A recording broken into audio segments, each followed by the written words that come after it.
Hello everyone, good morning. Welcome to Abhinandan Study Point. Abhinandan Study Point पर आपका स्वागत है। जैसा कि आपको पता है, डेली सुबह 7 बजे करंट अफेयर्स की क्लास होती है, जिसमें मैं आपको नेशनल और इंटरनेशनल सभी महत्वपूर्ण प्रश्न करवाता हूं, जो आपके आने वाले सभी एग्जाम्स में एज इट इज़ देखने को जरूर मिलेंगे। अगर आप इस चैनल पर नए हैं तो सब्सक्राइब कर ले चैनल को और बेल आइकन को प्रेस करना बिल्कुल भी ना भूलें, लेटेस्ट वीडियो की अपडेट सबसे पहले आपको मिलने के लिए। आप इस क्लास को लास्ट तक जरूर देखिए, आपको बहुत कुछ सीखने को जरूर मिलेगा। तो आइए स्टार्ट करते हैं आज की क्लास को। तो आज का पहला प्रश्न है आपका क्वेश्चन ऑफ द डे, जो कल मैंने आपको होमवर्क के तौर पे दिया था। जंबो कोविड केयर सेंटर का उद्घाटन किसने किया? Who inaugurated the jumbo COVID care centre? आपका राइट आंसर होगा Maharashtra. Option number B right answer है। आप जैसे बहुत सारे स्टूडेंट्स ने कमेंट बॉक्स में कमेंट करके कल आंसर दिया था, आप भी दिया कीजिए। फुल डिटेल में बता दें आपको, महाराष्ट्र के मुख्यमंत्री उद्धव ठाकरे ने 7 जुलाई 2020 को मुलुंड, दहिसर, महालक्ष्मी रेस कोर्स और बांद्रा कुर्ली कॉम्प्लेक्स में 4 जंबो कोविड केयर सेंटर का उद्घाटन किया। मुंबई की क्षमता में कुल 3,520 बिस्तर जोड़े गए हैं, जिसमें 222 आईसीयू बिस्तर शामिल हैं, और यह सुविधा शहर और औद्योगिक विकास निगम CIDCO की मदद से बनाई गई है। आशा करते हैं आपको सभी चीज़ें समझ में आ गई होंगी। बात करते हैं महाराष्ट्र राज्य के बारे में फुल डिटेल में, जो कि इसको राज्य का दर्जा मिला 26 जनवरी 1950 को। कैपिटल है Mumbai, number of district 36, governor हैं भगत सिंह कोश्यारी जी, चीफ मिनिस्टर उद्धव ठाकरे जी हैं, और लोकसभा सीट्स 48 और राज्यसभा सीट्स 19 है। आप इसको ध्यान रखिएगा, अगर आप स्टेट एग्जाम देंगे उसके लिए महत्वपूर्ण है, और आगे जितने भी एग्जाम होंगे उसके लिए महत्वपूर्ण तो है ही। अगला प्रश्न है, भारत ग्लोबल वीक 2020 के पहले दिन उद्घाटन भाषण किसने दिया? जो कि ये भाषण दिया गया है नरेंद्र मोदी जी के द्वारा। Option number B right answer है। बता दें कि प्रधानमंत्री नरेंद्र मोदी ने 9 जुलाई 2020 को भारत ग्लोबल वीक 2020 के पहले दिन उद्घाटन भाषण दिया। 3 दिवसीय आभासी सम्मेलन का विषय be the revival India and a better new world है। आप इसको ध्यान रखिएगा, एग्जाम के लिए महत्वपूर्ण है इसका थीम। एक थीम से एग्जाम में क्वेश्चन जरूर बनते हैं, जो कि है be the revival India and a better new world. बता दें कि इंडिया ग्लोबल वीक 2020 में 30 देशों के 5,000 वैश्विक प्रतिभागी शामिल होंगे, और कुल मिलाकर 250 वैश्विक वक्ता 75 सत्रों में आभासी सम्मेलन को संबोधित करेंगे। आपको सभी चीजें समझ में आ गई होंगी। नेक्स्ट क्वेश्चन है, फिनो पेमेंट्स बैंक लिमिटेड ने किस बीच की आयु के नाबालिगों के लिए बचत खाता योजना शुरू करने की घोषणा की है? जो कि Fino bank payments bank limited ने 10 से 18 वर्ष की आयु के नाबालिगों के लिए बचत खाता योजना शुरू करने की घोषणा की है। बता दें कि फिनो पेमेंट्स बैंक लिमिटेड ने 10 से 18 वर्ष की आयु के नाबालिगों के लिए बचत खाता योजना शुरू करने की घोषणा की। भविष्य सदस्यता आधारित बचत खाता नाम मात्र राशि का भुगतान करने के लिए करके क्या है खोला जा सकता है, और बैंक शुरुआत में उत्तर प्रदेश, बिहार, मध्य प्रदेश और धीरे धीरे अन्य राज्यों में भविष्य बचत खाता शुरू करेगा। आपको सभी चीज़ें समझ में आ गई होंगी। दोस्तों, आप इस क्लास को लास्ट तक जरूर देखिए, आपको बहुत कुछ सीखने को जरूर मिलेगा, आप में इम्प्रूवमेंट होगा, और आने वाले सभी एग्जाम्स के लिए काफ़ी अच्छे तरीके से आप प्रिपेयर भी हो सकेंगे। अगला प्रश्न है, कौन से देश 2023 के लक्ष्य से पहले ही खसरा और रुबेला दोनों को खत्म करने वाले दक्षिण पूर्व एशिया क्षेत्र में पहले 2 देश बन गए हैं? जो कि वो 2 देश हैं मालदीव और Sri Lanka. Option number D right answer होगा। आप इसको ध्यान रखिएगा, महत्वपूर्ण है। फुल डिटेल में बता दें आपको, मालदीव और श्रीलंका 2023 के लक्ष्य से पहले खसरा और रुबेला दोनों को खत्म करने वाले दक्षिण पूर्व एशिया क्षेत्र में पहले 2 देश बन गए हैं। एक देश को खसरा और रुबेला मुक्त तब घोषित किया जाता है जब एक अच्छी तरह से प्रदर्शन निगरानी प्रणाली के द्वारा 3 साल से अधिक के लिए स्थानिक संचरण का कोई सबूत नहीं मिलता है। और मालदीव ने 2009 में खसरे के अपने अंतिम स्थानिक मामले की सूचना दी थी। आपको सभी चीज़ें समझ में आ गई होंगी। बता दें कि मालदीव की राजधानी माले है और उसकी मुद्रा मालदीवियन रुपया।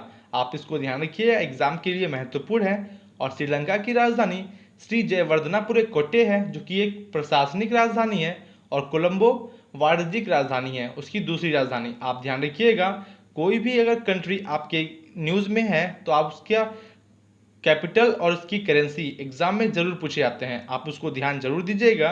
अगला प्रश्न है, किस राज्य के मुख्यमंत्री ने एशिया के सबसे बड़े परमाणु टायर 4 डेटा सेंटर यानी योटा NM1 डेटा सेंटर का उद्घाटन किया, जो कि ये किया गया है महाराष्ट्र राज्य के मुख्यमंत्री के द्वारा। Option number D right answer होगा। बता दें कि महाराष्ट्र के मुख्यमंत्री उद्धव ठाकरे ने मुंबई के पास एशिया के सबसे बड़े परमाणु टीयर 4 डेटा सेंटर का ई उद्घाटन किया है। पनवेल में स्थित योटा NM1 डेटा सेंटर की इमारत भारत में अपनी तरह की सबसे बड़ी है और साथ ही दुनिया में दूसरी सबसे बड़ी इमारत है। बता दें कि निजी सुविधा हीरानंदानी समूह के पास इसकी पूर्व स्वामित्व वाली सहायक कंपनी योटा इंफ्रास्ट्रक्चर ग्रुप के जरिए है। आप समझ गए होंगे। आपको कोई डाउट हो आप कमेंट बॉक्स में कमेंट कर सकते हैं, आपके सभी डाउट को क्लियर जरूर किया जाएगा। बात करें महाराष्ट्र राज्य के बारे में फुल डिटेल में, जैसा हमने अभी इससे पहले बात किया, जो कि इसको राज्य का दर्जा मिला 26 जनवरी 1950 को। कैपिटल है Mumbai, number of district 36, governor है भगत सिंह कोश्यारी जी, चीफ मिनिस्टर उद्धव ठाकरे जी हैं, लोकसभा सीट्स 48 और राज्यसभा सीट्स 19 है। आप ध्यान रखिएगा, महत्वपूर्ण है आपके लिए। दोस्तों मैं आपका डेली करंट अफेयर्स के साथ साथ स्टैटिक जीके को भी कवर करता हूं, ताकि आपको कहीं और से कुछ एक्स्ट्रा पढ़ने की जरूरत ना हो, आपके इस करंट अफेयर्स क्लास से सभी चीज़ों को कवर किया जा सके। नेक्स्ट क्वेश्चन है, दोनों संगठनों के बीच डेटा विनिमय के लिए केंद्रीय प्रत्यक्ष कर बोर्ड CBDT ने निम्न में से किसके साथ एक समझौता ज्ञापन पर हस्ताक्षर किए, जो कि ये सेबी के साथ एक समझौता ज्ञापन पर हस्ताक्षर किए गए हैं। बता दें आपको दोनों संगठनों के बीच डेटा विनिमय के लिए केंद्रीय प्रत्यक्ष कर बोर्ड CBDT और सेबी के बीच एक समझौता ज्ञापन पर हस्ताक्षर किए गए।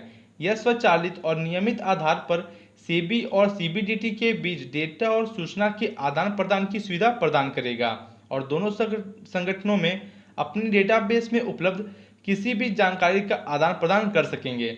आप समझ गए होंगे सभी चीज़ों को, आप इसको ध्यान रखिएगा, महत्वपूर्ण है। नेक्स्ट क्वेश्चन है, निम्न में से किसने सैफ अली खान और करीना कपूर खान को अपना ब्रांड एम्बेसडर बनाया है, जो कि ये बनाया गया है वैक्टस इंडस्ट्रीज लिमिटेड के द्वारा। Option number C right answer होगा। आप ध्यान रखिएगा, वैक्टस इंडस्ट्रीज लिमिटेड। आपको बता दें फुल डिटेल में, वैक्टस इंडस्ट्रीज लिमिटेड वैक्टस समूह ने सैफ अली खान और करीना कपूर खान को अपना ब्रांड एम्बेसडर बनाया है। इसने पहले मार्केटिंग अभियान वैक्टस इंडिया की वाटर लाइन इनकी इन दोनों के साथ लॉन्च किया है। आप इसको भी ध्यान रखिएगा, एग्जाम में पूछा जा सकता है। बता दें कि वैक्टस अग्रणी जल भंडारण और पाइपिंग समाधान प्रदाता कंपनियों में से एक है और यह PP, PE और PVC जैसे सभी प्रमुख पॉलीमर के प्रसंस्करण में शामिल है। आप समझ गए होंगे सभी चीज़ों को। अगला प्रश्न है, प्रियंका चोपड़ा जोनास को सितंबर 2020 में होने वाले निम्न में से किस फिल्म फेस्टिवल के राजदूत के रूप में चुना गया है, जो कि इनको टोरंटो इंटरनेशनल फिल्म फेस्टिवल के राजदूत के रूप में क्या है चुना गया है प्रियंका चोपड़ा जोनास को। फुल डिटेल में बता दें आपको, प्रियंका चोपड़ा जोनास ने घोषणा की है कि उन्हें Toronto international film festival TIFF 2020 के राजदूत के रूप में चुना गया है। प्रियंका 50 प्रतिष्ठित फिल्म निर्माताओं और अभिनेताओं की सूची में शामिल हो गई हैं, जिन्हें TIFF के राजदूत के रूप में आमंत्रित किया गया है और इस त्यौहार महामारी के मद्देनजर डिजिटल स्क्रीनिंग और आभासी लाल कालीन के जरिए होगा।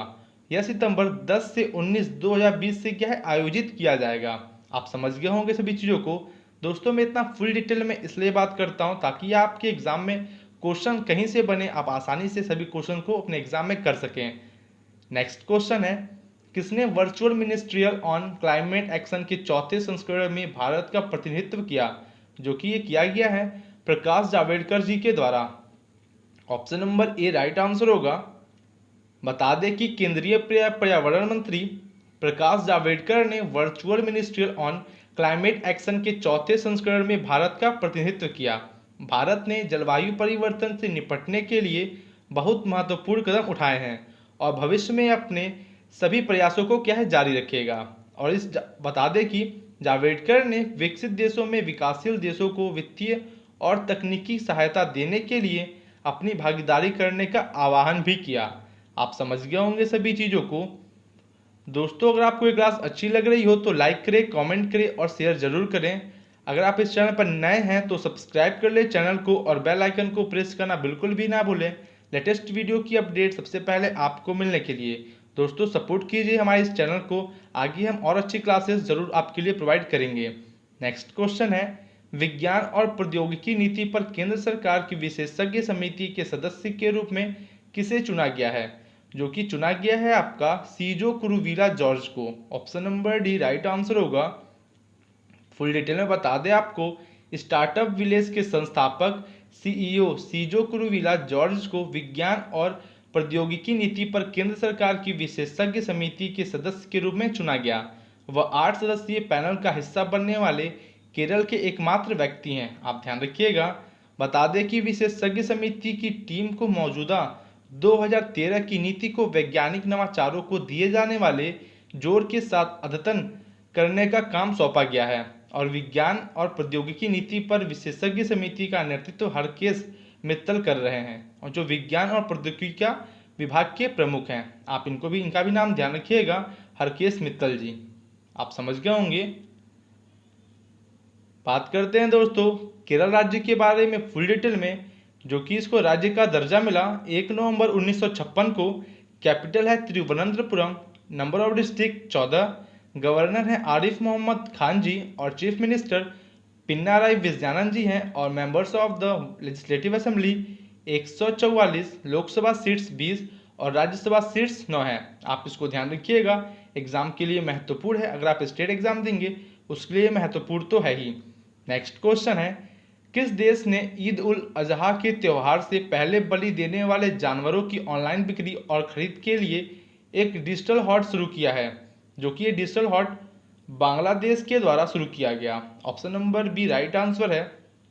बता दें कि बांग्लादेश सरकार ने ईद उल अजहा के त्यौहार से पहले बलि देने वाले जानवरों की ऑनलाइन बिक्री और खरीद के लिए एक डिजिटल हॉट शुरू किया है।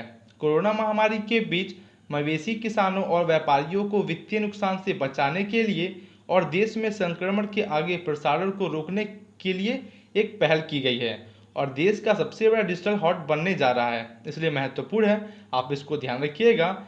जो कि बात करें बांग्लादेश की राजधानी ढाका, मुद्रा है बांग्लादेशी टका और राष्ट्रपति हैं अब्दुल हामिद जी, प्रधानमंत्री हैं शेख हसीना और राष्ट्रीय खेल कबड्डी है। आप ध्यान रखिएगा। दोस्तों आपको अपने नेबरिंग कंट्री के बारे में फुल डिटेल में जानकारी जरूर होनी चाहिए। एग्जाम में सभी क्वेश्चंस डेली बनते हैं, जब भी आपके एग्जाम आप देखेंगे आपको समझ में आ जाएगा सभी चीज़ें। अगला प्रश्न है, किसने डीआरडीओ के साथ आकाश मिसाइल वेपन सिस्टम के लाइसेंस समझौते और प्रौद्योगिकी हस्तांतरण LATOT पर हस्ताक्षर किए हैं? जो कि ये किया गया है डीआरडीओ के साथ भारत डायनामिक्स लिमिटेड ने। Option number D right answer होगा। फुल डिटेल में बता दें आपको, भारत डायनामिक्स लिमिटेड BDL ने डीआरडीओ के साथ आकाश मिसाइल वेपन सिस्टम के लाइसेंस समझौते और प्रौद्योगिकी हस्तांतरण LATOT पर हस्ताक्षर किए गए हैं। BDL अपने आकाश वेपन सिस्टम भारतीय सेना संस्करण के लिए मुख्य एकीकरण करता है और आकाश मिसाइल हथियार प्रणाली आकाश हवाई हमलों में सबसे कमजोर क्षेत्रों और कमजोर बिंदुओं की रक्षा के लिए छोटी दूरी की सरफेस टू एयर वायु मिसाइल प्रणाली है। आप इसको ध्यान रखिएगा, एग्जाम के लिए महत्वपूर्ण है। दोस्तों जितने भी इंपॉर्टेंट क्वेश्चन है मैं डेली आपके लिए लेकर आता हूं ताकि आप अच्छे तरीके से सभी चीज़ों को समझ सकें। अगला प्रश्न है, अंतर्राष्ट्रीय मुक्केबाजी संघ AIBA के द्वारा जारी नवीनतम विश्व रैंकिंग के अनुसार पुरुषों के 52 किलोग्राम भार में अमित पंघाल की रैंक क्या है? जो कि अमित पंघाल की रैंक है पहला, नंबर 1 पे है अमित पंघाल जी, जो कि पुरुषों के 52 किलोग्राम भार में। बता दें कि अंतर्राष्ट्रीय मुक्केबाजी संघ AIBA के द्वारा जारी नवीनतम विश्व रैंकिंग के अनुसार विश्व चैंपियनशिप के रजत पदक विजेता मुक्केबाज अमित पंघाल पुरुषों के 52 किलोग्राम भार वर्ग में नंबर 1 स्थान पर हैं। आप इसको ध्यान रखिएगा। वह रैंकिंग में नंबर 1 के साथ स्थान का दावा करने वाले वह एक मात्र भारतीय हैं, इसलिए महत्वपूर्ण है, एग्जाम में बनता है ये सभी क्वेश्चंस। बता दें कि महिलाओं में दूसरे स्थान पर विश्व की रजत पदक विजेता मंजू रानी रही हैं, जो कि ये 48 किलोग्राम में है। आप ध्यान रखिएगा, मंजू रानी जो कि 48 किलोग्राम में दूसरे स्थान पर रही हैं। आप समझ गए होंगे। अगला प्रश्न है आपका, सेल्फ स्कैन मोबाइल एप्लीकेशन किसने लॉन्च किया? Who launched self scan mobile application? तो दोस्तों ये है आपका आज का homework question of the day. आपको इसका आंसर कमेंट बॉक्स में कमेंट करके आंसर जरूर देना है। आप जैसे बहुत सारे स्टूडेंट्स कमेंट बॉक्स में कमेंट करके आंसर देते हैं, आप भी दिया कीजिए। अगर आपको दोस्तों कहीं पे कोई भी डाउट है आप कमेंट बॉक्स में कमेंट कर सकते हैं। अगर आपको इस क्लास की पीडीएफ चाहिए, आपको डिस्क्रिप्शन में टेलीग्राम ग्रुप की लिंक मिल जाएगी, आप उस लिंक से ग्रुप में ज्वाइन जाइए, आपको सभी पीडीएफ वहां पे प्रोवाइड कर दी जाती है। तो दोस्तों आप इसका आंसर जरूर दें। मिलते हैं आपसे कल इससे और बेहतरीन क्वेश्चंस के साथ। Thank you and good day.